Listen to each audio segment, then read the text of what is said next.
ओम श्री गणेशाय नमः। दर्शक मित्रों, जय श्री राम। सितंबर 2025 कन्या राशि वालों के लिए कैसा रहेगा? मैं जो आपको ये फलादेश बता रहा हूँ, ये गोचर के अनुसार बता रहा हूँ। यदि आप कुंडली के बारे में विस्तृत जानकारी चाहते हैं तो आप मेरे से संपर्क कर सकते हैं और पूरी जानकारी प्राप्त कर सकते हैं। दर्शक मित्रों, कन्या राशि का स्वामी है वो बुध है। कन्या राशि वाले जो जातक है वो कला प्रिय होते हैं और श्रेष्ठ विचारक होते हैं और शांत प्रकृति से अपने कार्य करने में विश्वास करते हैं। कन्या राशि का स्वामी जो बुध है वो बुध बुद्धि का दाता है। बुद्धि के अनुसार व्यक्ति चलने वाला होता है। ऐसे जातकों के लिए सितंबर 2025 कैसा रहेगा, आइए हम विचार करते हैं। ग्रहों के ऊपर दृष्टि डालते हैं।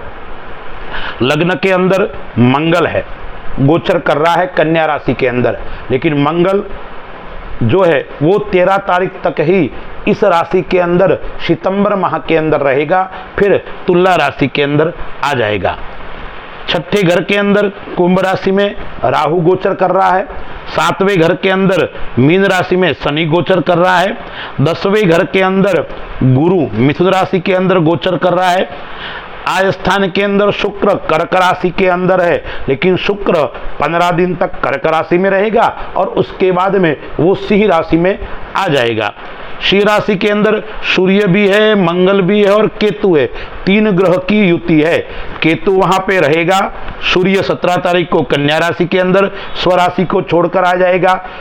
मंगल भी सूर्य नहीं है, बुध है। बुध जो है वो सिंह राशि के अंदर है, लेकिन बुध भी 15 तारीख को कन्या राशि के अंदर अपनी उच्च राशि के अंदर आ जाएगा। तो इस प्रकार से ग्रहों की स्थिति है। कन्या राशि वालों के लिए यह ग्रह कौन से दिन खराब रहने वाले हैं माह के अंदर, तो आइए मैं आपको कुछ तारीखें नोट करवाता हूं, या आप नोट करिए और आजमा लीजिए। इन दिन जो मैं तारीख बता रहा हूं उस तारीख को आप थोड़े परेशान रहेंगे और चिंतित रहेंगे और कोई आकस्मिक समस्या आपके गले आ सकती है। यानी आपने विचार नहीं किया होगा, आपने कोई इस प्रकार का सोचा भी नहीं होगा, ऐसी समस्या आपके सामने आ सकती है और आपको परेशानी के अंदर डाल सकती है। तो कन्या राशि वालों के लिए सितंबर माह की 2 तारीख, 3 तारीख, 11, 12, 19, 20, 21, 29 और 30 तारीख, यह तारीख कन्या राशि वालों के लिए मध्यम और थोड़ी कष्टप्रद रहने वाली है।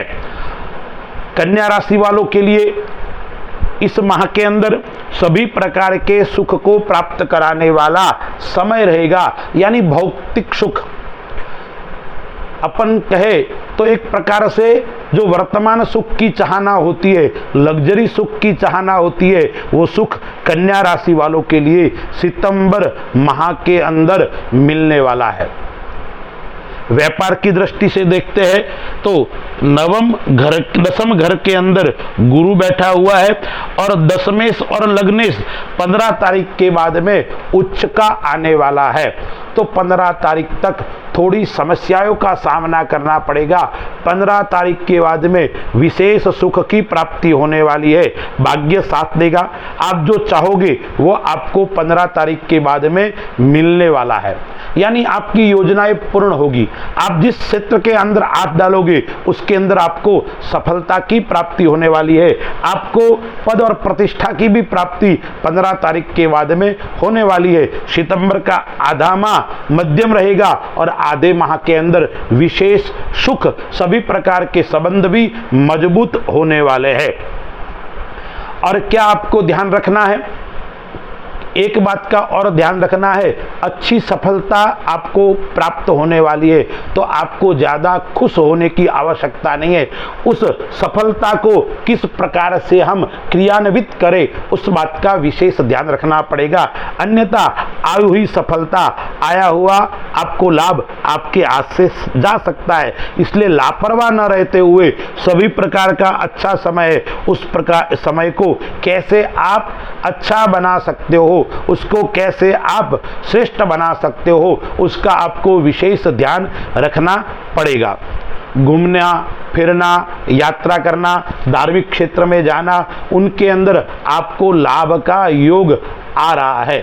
कन्या राशि वालों के लिए विदेश योग भी इस माह के अंदर आने वाला है। जो नौकरी करते हैं उन नौकरी के लिए भी श्रेष्ठ और अच्छा समय आने वाला है। आपका प्रमोशन होगा, आप चाहोगे वहाँ आपका स्थान परिवर्तन होगा और लोगों से जहाँ आप नौकरी करते हो, आपके चाहे बड़े अधिकारी हो तो आपसे प्रसन्न रहेंगे, आपके ऊपर उनका आशीर्वाद रहेगा।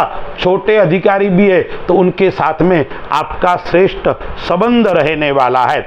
लेकिन एक बात का साथ में आपको उस समय ध्यान रखना पड़ेगा, आपके वाणी के ऊपर आपको संयम बरतने की आवश्यकता रहेगी, क्योंकि आपको उतावलापन, आपका आक्रामक स्वभाव, आपका गुस्सा कहीं आपको आसपास वालों को कोई ठेस न पहुंचाए, उस बात का विशेष आपको ध्यान रखना पड़ेगा। दर्शक मित्रों, जीवन साथी से इस समय आपको लाभ होने वाला है। आपको जीवन साथी के साथ में अच्छा संबंध बनाए रखना है और रहेगा भी सही।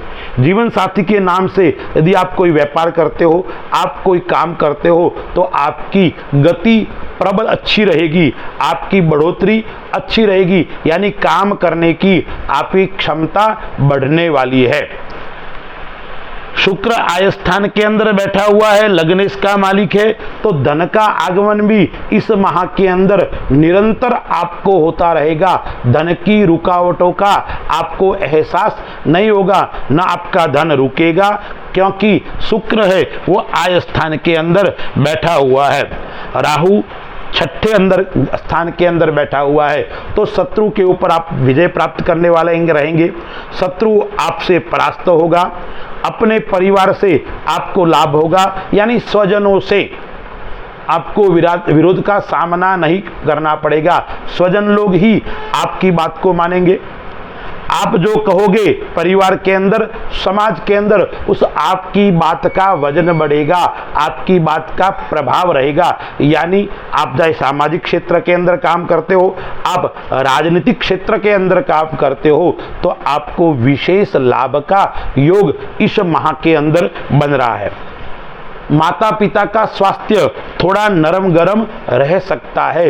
माता पिता के कारण आप जरूर चिंतित रह सकते हैं, इसलिए आपको विशेष थोड़ा माता पिता का ध्यान रखना पड़ेगा।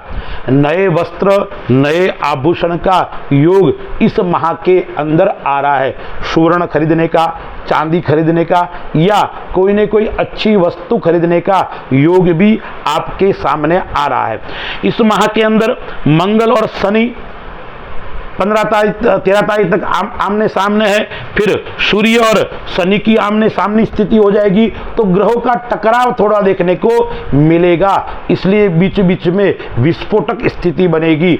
आप न चाहते हुए भी आपको कई प्रकार की समस्याओं का सामना करना पड़ सकता है। वाद विवाद आपको कोई आ सकता है अचानक, इसलिए आपको वाद विवाद से थोड़ा बचना पड़ेगा।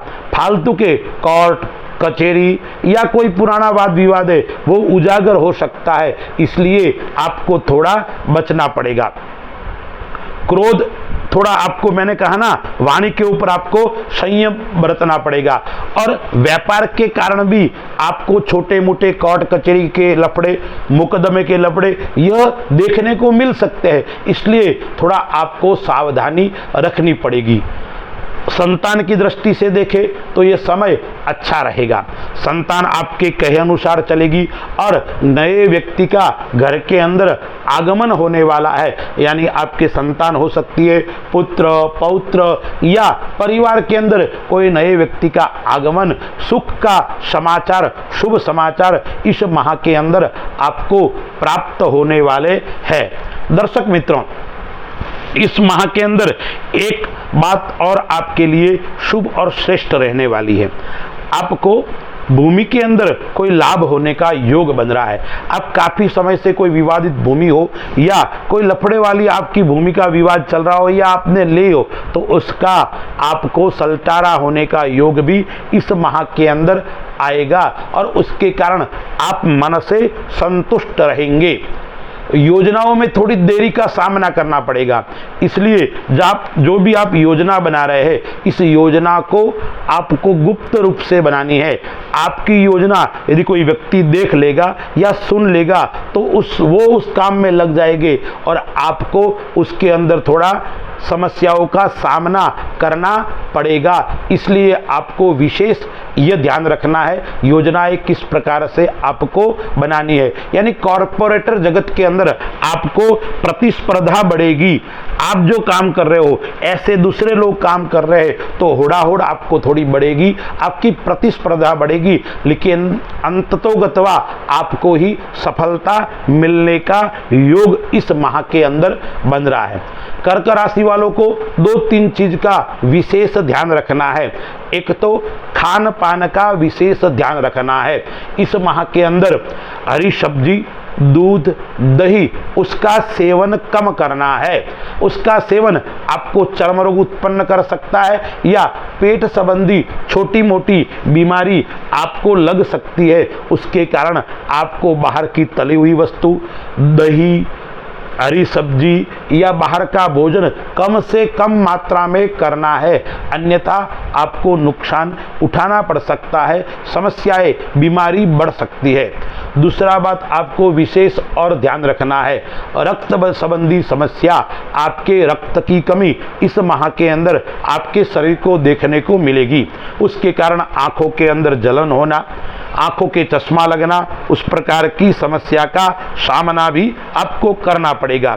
एक बात आपको और ध्यान रखना है, आप व्हीकल चलाते हो, गाड़ी चलाते हो तो आपको धीरे चलानी है, क्योंकि छोटे मोटे चोट खरोच का भय लग रहा है। इस माह के अंदर केतु जो है वो 12वें घर के अंदर बैठा हुआ है, तो आपको थोड़ा ध्यान रखना है, लगना, फिसलना, चोट आना, फालतू के मुकदमों में आपको फंसना, उस प्रकार की समस्या का सामना आपको करना पड़ सकता है, इसलिए विशेष ध्यान रखना है। आइए हम उपाय के ऊपर विचार करते हैं। कन्या राशि वालों को क्या क्या उपाय करने हैं। उपाय करना है, एक तो आपको अपने इष्ट देव का पूजन करना है। जो भी आपका इष्ट हो उनका विशेष मंत्र का आपको जप करना है। दूसरा उपाय करना है, आपकी कुल देवी हो उस कुल देवी के मंदिर के अंदर सितंबर माह के अंदर ध्वजा चढ़ानी है। केतु 12वां है, उसका उपाय करना आवश्यकता है और केतु संबंधी दान इस माह के अंदर आपको देना है। एक तो आपको ओम कैम केतवे नमः इसकी प्रतिदिन एक माला करनी है, वो भी एक समय। आप सुबह करते हो तो सुबह ही करनी चाहिए, सायंकालीन करते हो तो सायंकालीन करनी है, लेकिन करनी अति आवश्यक है। दूसरा जो उपाय है वो उपाय आपको करना है दान। दान कौन सा देना है।